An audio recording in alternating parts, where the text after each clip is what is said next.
Coup de balai à la mairie de Quimper. La campagne des municipales s'achève, mais aussi le mandat de Bernard Poignant. Le candidat socialiste a perdu ce dimanche face à Ludovic Jolivet. Pour les Quimpérois, deux choses semblent avoir compté, le plan transport et le rôle de Bernard Poignant comme conseiller intime du président François Hollande. C'est beaucoup de plans de transport, je pense.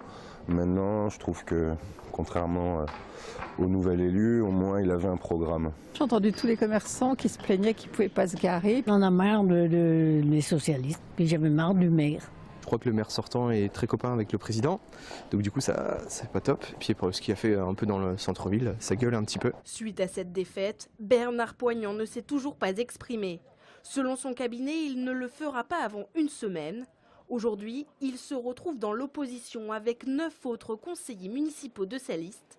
Un nouveau rôle à jouer pour les socialistes quimpérois. C'est trop tôt aujourd'hui pour décliner une stratégie d'opposition. Ce qu'on sait, c'est que de toute façon, ce sera une opposition évidemment constructive, une opposition volontaire, et puis parce qu'on peut émettre des craintes sur notamment le programme du candidat Jean-François Copé sur Quimper, ou du moins l'absence de programme, parce qu'il y a eu beaucoup de reniements dans une alliance qui a été une alliance de circonstances. Ludovic Jolivet, le candidat de la droite, soutenu par Jean-François Copé, a rencontré Bernard Poignant ce lundi pour prendre connaissance des dossiers de la ville. Il va désormais devoir mener une majorité composée de conseillers issus de sa liste et de celle d'Isabelle Lebal.